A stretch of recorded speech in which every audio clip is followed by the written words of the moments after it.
What's going on, guys? It's your host, your boy, George Mckay, and I'm here today on our first episode, our inaugural episode of a brand new show that the man from the Impact Lounge Alliance Pro Wrestling Network, me and Lewis Carlan, we've come together. It's called MLW Rewind. And let me welcome my new partner in crime to the show, Lewis Carlan. Lewis! Hey man, what's going on? Good to be here. First show, MLW Rewind, and man, oh man, we couldn't have a better guest to kick off this show, man. He's an MLW superstar. He's the Caribbean champion. Please help me welcome Richard Holliday. Richard, welcome to the show, man. Gentlemen, how are we tonight? We are great, sir. Thank you very much for taking the time out today. We appreciate it. Hey man. Absolutely. Hey man, so let me ask you right off the bat, how was your Christmas, man? And is your Christmas any sweeter because you're breathing rarefied air, man? Well, it's funny, the rarefied air that surrounds me is a 365 type of ordeal. However, the holidays for me, especially as a holiday, they do seem to be a little bit more merry, if you might want to say that. But, the holidays for me were obviously great. Christmas is always wonderful in my household and in my family. And, my lawyer/father doesn't spare any expense. So looking forward to a good New Year's Eve. Absolutely. All right, Absolutely. Cool, man. So I got to jump right in here and ask this question. I like to call this the defining moment question, Richard. It's when you remember the moment where you fell in love with the sport we're going to be talking about today. Man, at 28 years old now, I feel like I'm as sharp as I've ever been, but remembering that exact moment is very tough.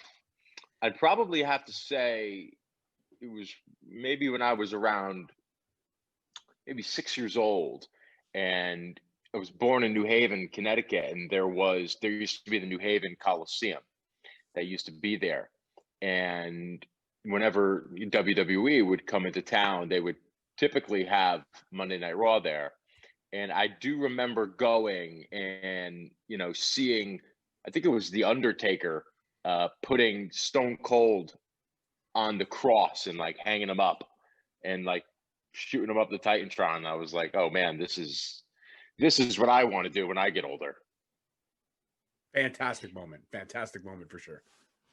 I want to get back to Christmas for a second because I saw the Happy Holidays Christmas video that you did. I thought it was absolutely fantastic.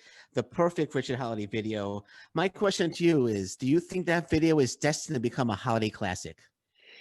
Well, I think it was a classic the second I tweeted it. Actually, probably the second that I filmed it became an instant classic. And, just the overwhelming response that I got, on Twitter and Instagram, and it was even on Facebook, it's on YouTube, and, it's covering all the surfaces in terms of social media. And people are talking about this like it's the second coming of Home Alone, like it's the second coming of A Christmas Story.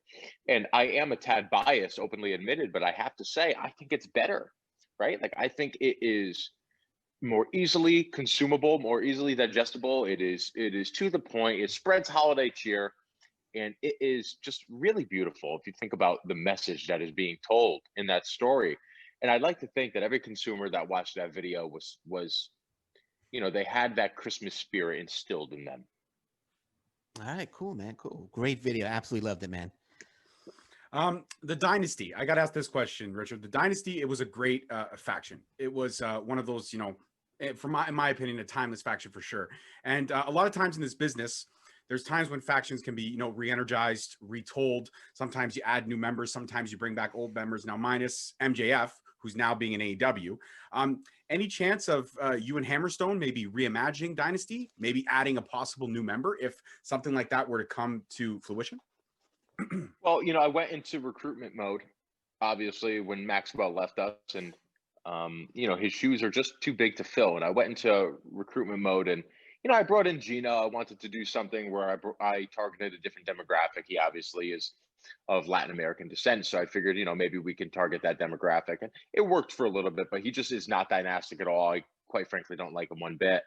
And he's not like me and Hammer. Hammer and I just have that relationship where it was just instant chemistry from the moment that I met him. And, he's my best friend in the business. And you can kind of see that on TV. And for me, it's just like I talk to him. What's the point? Me and him are good enough. Fair enough. Fair All enough. right. Thank you. Fair. Now you're the Caribbean heavyweight champion. Do you think MLW will ever officially recognize that title, and will you be defending that title at all in the new year? Ah, you see, it's quite interesting because IWA, the promotion that hosts the championship, um, actually tweeted out that I was the Caribbean champion. They didn't say self-proclaimed. They didn't put quotation marks. They didn't do any of that jazz. They said the IWA Caribbean champion. Then they deleted the tweet. I screenshotted it because I know, and I'm going to hold that against court, against MLW, against IWA. Doesn't matter. They know I'm the champ. All they have to do is just admit it. Like, I say this all the time. Obviously the heavyweight championship for MLW is the most prestigious title. That's what everybody is gunning for, right? You don't enter pro wrestling unless you want to be the heavyweight champion. But I've taken the Caribbean championship, which in my opinion was just a hunk of Puerto Rican metal. And now I've made it the most talked about title on that show. And it wasn't because of Savio, it's because of me. And I elevated that championship where I think it's more talked about than the heavyweight championship. Disagree? It's going to be tough to. No, well, will you be defending it though at all in 2021?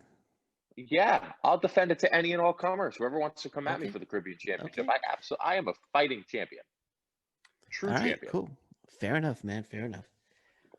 To kind of build off that question now, because you've got my wheels turning here. If Savio were to say want to reclaim his Puerto Rican hunk of metal, as you called it, is that something you might be interested in? You know what? Honestly, I'm so sick of him. If I got to see that shiny glare on his bald head one more time, I'm going to snap. I might just turn that championship into a watch if I really want to. I'll just break down the metal for all I care. But no, I'm sick of Savio. I feel like the championship is above Savio. He is beneath me. And I've proven all I have to do. I beat Savio clean in the middle of the ring, 2008. That was it. You saw I was right in Texas, beat him, took that championship, and I'm off and running ever since. So no, I'm done with Savio. Fair enough. All right, cool, man. So a few months back, you threatened multiple lawsuits due to the way you felt Alicia Toot was treating you. What became of those lawsuits, and how do you currently feel about Alicia Toot? I don't want to discuss any of the legal affairs that have gone on between, the Holliday party and the Atoot party. However, I will say, she is a broadcast journalist hired by Major League Wrestling in order to, do broadcast journalism. And I don't want her to overstep her boundaries and think that she's the star. I'm the star. And I'm going to leave it at that. I don't really want to waste too much of my breath on the subject matter of her. Okay, fair enough, man. I won't bring it up again, man. I do have a question for you, though, not about Alicia, about something else, though. You recently re-signed your long-term deal with MLW. What were the reasons for the re-sign, and what are your plans in the contract timeline for, like, what are the goals that you've set for yourself in that timeline? Yeah, absolutely. Major League Wrestling, for me, I felt like is the best platform for myself. And I thought it was a very mutual agreement as well. I felt like I was a good fit for Major League Wrestling, and Major League Wrestling is a good fit for me as well. And I'm very much a homegrown talent when it comes to Major League Wrestling. Like a lot of the consumers who know me, they know me squarely from MLW.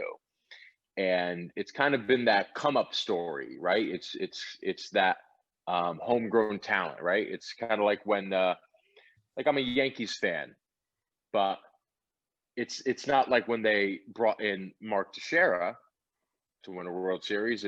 They had Derek Jeter, who was the homegrown Yankee.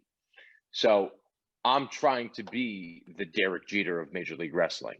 I'm trying to be synonymous with Major League Wrestling, where I'm not somebody who's coming from a different promotion. I'm not somebody who, had clout from somewhere else. All of my clout is from what I've done within Major League. Of course, there's the independents as well, but I'm talking on a larger scale. And I just want to continue to make this brand grow, because I think MLW has the opportunity, and I mean this wholeheartedly, to be a major, major player in this market within the next 12 to 18 months. And the pro wrestling industry is booming. Obviously, this is all, albeit COVID, right? Like COVID kind of put a big damper on all of this. But just speaking in terms of that not being withstanding, MLW is on the fast track to doing some really big things. And we just announced that we're on Roku the other day, and some people will bypass that, right? People will just say, oh, okay, they're on Roku and blah, blah, blah, blah. That's so smart. The marketing strategy is there, and I see it. So I'm like, okay, well, I want to be part of that. Like, think about Roku for a second. A lot of people are cutting cable cords. Grab the Roku, stick it on your TV. You could stream whatever the hell you want. Now you can stream MLW. It's smart. I just like the moves that we're making. Now you said you're a Yankee fan. I hope you're okay wearing the Mets hat. I was going to wear a Boston Red Sox cap, but I decided to go with the Mets. I hope you're okay with that. Smart move not to wear the Red Sox hat. Okay. Mets, I mean, hopefully Steve Cohen could do something for you, but I think he'll always be the redheaded stepchild of New York.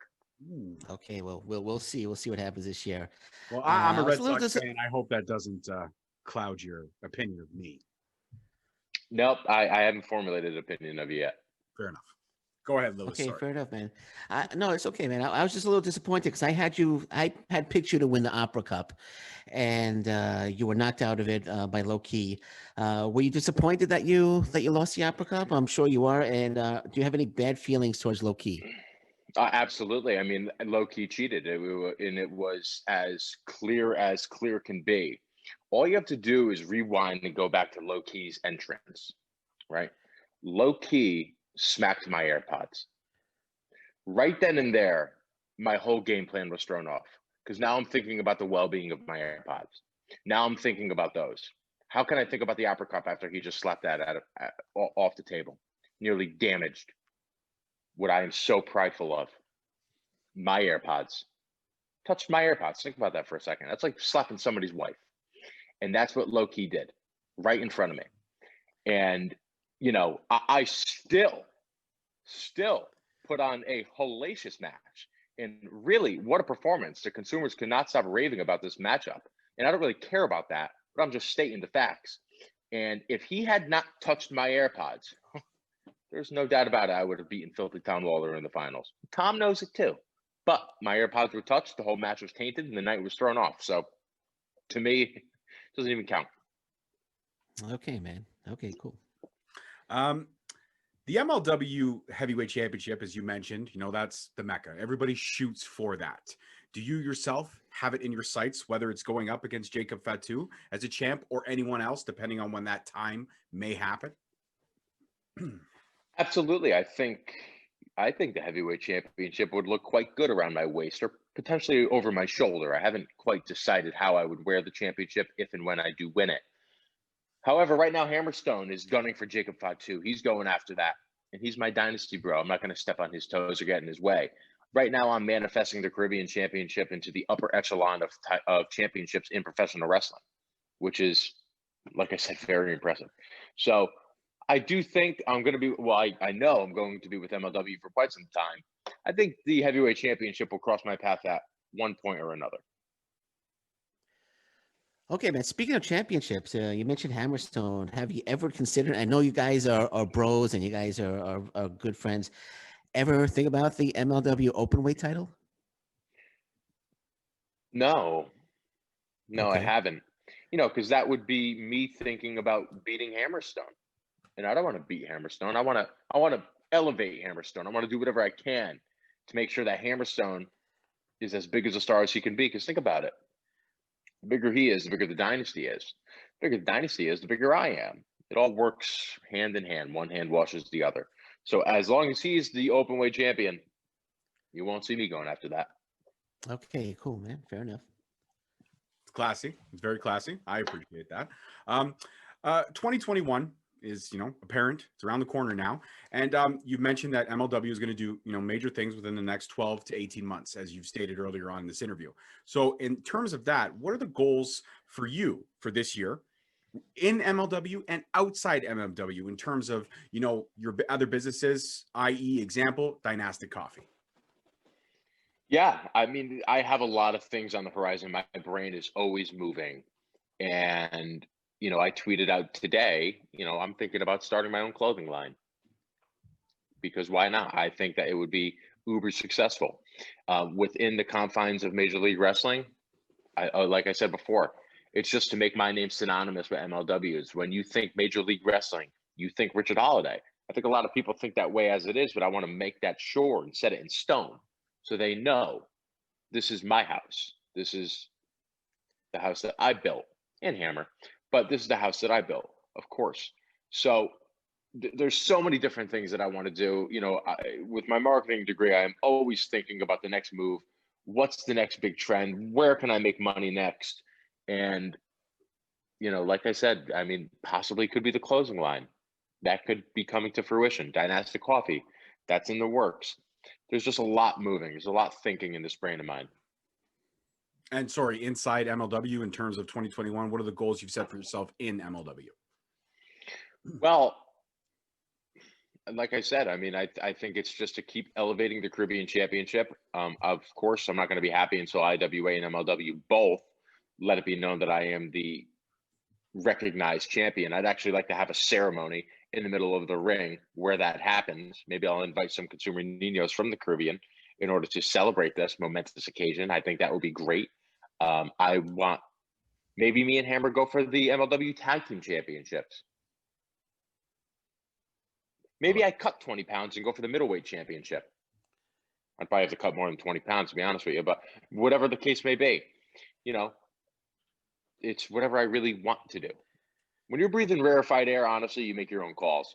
So 2021, I can tell you right now, is going to be a great year for Richard and for Major League Wrestling. Thank you. Appreciate that. Okay, man. I was actually reading today that the PWI 500 in 2020, you were number 198. Were you happy with that placement, and where do you see yourself placing in 2021?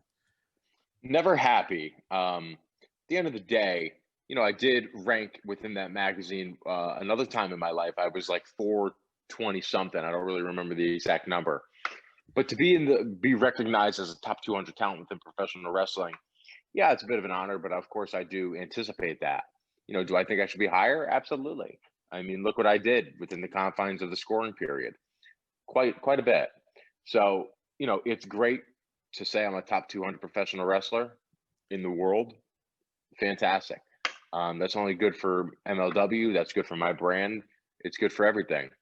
But I think next year, I think that they'll recognize that I should be a lot higher than that. And my final question is, what are your personal thoughts on, the current champions within the organization? You've got Hammer, obviously, but then you've got, Jacob Fatu, you've got tag team champions, all that kind of stuff. What are your thoughts on them? Everyone wearing gold right now within the organization. And what are your thoughts about the Von Erichs? Well, the Von Erichs, I mean, don't get me started on them. I mean, Kevin Von Erich, you want to call him a legend, you want to call him a trailblazer, you want to call him a pioneer. I just call him somebody who still owes me a cup of coffee because he knocked it out of my hands and I haven't forgiven him yet. Okay. So, I don't care what you've done in this business. You knock coffee out of my hands. I'm not going to forget about that or take it very lightly. In terms of his boys, they bested us that night. It wasn't me who took the pinfall, but they bested us that night. And now they're the champs. That's great. They're doing an admirable job representing the company. And honestly, they don't really irritate me the way that their father does, personally. Then there's Jacob Fatu. He's the heavyweight champion. I mean, he is a beast. He is an absolute monster. I mean, he's a great representation of the company and what we can do within the ring. I think when Hammerstone finally gets his hands on him, it's going to be a different story in making Major League Wrestling truly dynastic league wrestling. And then who are the other? Myron Reed. I think he's doing a great job within the division, representing the company. He works hard. I see him in the gym putting in the work. I appreciate that. And I think he's doing an excellent job. And, I mean, don't leave out the Caribbean champion. I mean, that's the most important championship. of all of them. And who has that belt? Me, Richard Holliday, and I'm doing a fantastic job with it. So overall, I mean, I think the champions at Major League Wrestling are pretty good. Fair enough. All Thank you. right. Fair enough. Actually, I got two more questions, if you don't mind. First question, tell me a little bit about Court Bauer. What's he like to work for? Your opinion on Court Bauer? You know, other than the fact that he just won't, recognize me as a champion, I'm going to brush that to the side and give you a very straight shoot answer on Court Bauer. I think he's a visionary. I think he has his ducks in a row and he knows what he wants to do. I know where he wants to take this company, and he's a forward thinker in the sense of he knows where, the marketplace is going in terms of streaming and not really so much emphasis on cable. And I think that's huge. And the platforms that we're on and the amount of television screens that we're on internationally, I think can't go without saying. The amount of eyeballs that can potentially watch Major League Wrestling is max. Like, there are so many people who could possibly watch Major League Wrestling, which is great. And of course, he signed me, and he saw what I bring to the table. So that just goes to prove how much of a visionary he is. No, I agree. He has a great eye for talent. Like you said, he signed you, Jacob Fatu, Myron Reed. He has a great eye for talent, and I think he's doing a great job with MLW. And I expect it just to grow and grow and grow, man. And last question. The Kings of Coliseum show, January 6th. As of right now, you're not on the show. Will you be on the show either in a match, or are you going to be in Hammerstone's corner for his match? I am always on the show. How could you have a show without me? How could you That's have true. MLW That's true. Fusion or a big episode of MLW without me? Come on, man. No, you're true. Sorry. I mean, it might have been a bad question. But yeah, no. Okay. I expect to see you on the show then. I'm looking forward to it, man. Absolutely. And I actually do have another question here. Sorry, I forgot. I'm looking at my notes now. I do have one more. In terms of everything that's happening in the wrestling business right now, you've got companies that are intertwining and crossing and sharing the stage, notably Impact and AEW is an example of what's happening. We also hear that New Japan may be in the mix there as well. Is there something that you may have heard whispers of in and around Court, or what he's thinking about doing of maybe a cross promotion between MLW and another organization within the business? I've always said that, speculation spurs interest.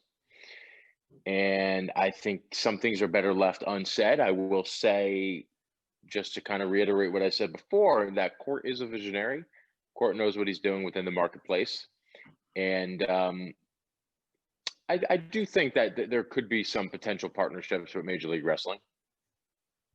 Not going to say that there won't. Okay, cool, man. Do you have a favorite match? Do you have an all-time favorite match in MLW? Was it winning the Caribbean Championship? Well, winning the Caribbean Championship for me is just such a monumental occasion. I do think that my favorite match was probably when Max and I defeated the Hart Foundation to win the Tag Team Championships in Chicago. That Okay. to me was a really defining moment in MLW for me. Okay, Great cool. match. Well, Great that's a great match. Yeah, well, that's it for questions for me. You have any other questions there, George? No, that's actually it for me as well. It was great to talk with you, Richard. Before we go though, if anybody's stupid enough to not be following you, where can they find you on the wonderful world of social media before Lewis and I shout out ours? Absolutely. I would refer to the people who don't follow me as unintelligent consumers. And if you want to kind of flip the script there and become an intelligent consumer, go ahead and follow me on Instagram and Twitter at Most Marketable. Same handle, made it nice and easy for you. And see everything I have to say, all of my thoughts and all of my pictures, and divulge into my life. Perfect. Lewis, you want to shout out yours, my brother? Yeah, you could follow me on Twitter at Shooting Up North. You could follow me on Facebook, the Alliance Pro Wrestling Network, and Instagram at Shooting Up North as well.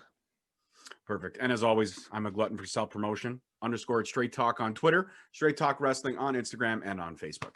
Richard, thank you so much for being with us today. And we want to let you know that considering you're the inaugural first guest that we have, you're now a member of the MLW Rewind family. Anytime you want to come back on the show, we would be delighted to breathe in that refined air once again. Whoa, that what air? Rarefied air. My apologies, rarefied. I'm sorry. Rarefied God, air. You should give me 10 push-ups for that, but I'm not going to make you do it. I could do like wall push-ups. Would that no? No, just do it in your spare time. Just think about what you've done. Okay, perfect. I will Okay. do it in my spare time, and I'll make sure to tweet you after that I have completed the push-ups. Yeah, actually, that's mandatory. Okay, I hope that you're still recording. Consumers, this is on the record right now. He went ahead and said refined air. It was utter disrespect. It is rarefied air, and now he is not breathing it in. So he has to go ahead and complete 5 wall push-ups and tweet at me stating his mistake.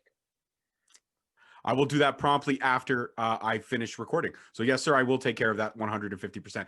Thank you again for being part of the inaugural episode. And for myself and my new partner in crime, Lewis Carlan, have a fantastic evening, and we'll see everybody next week on MLW Rewind.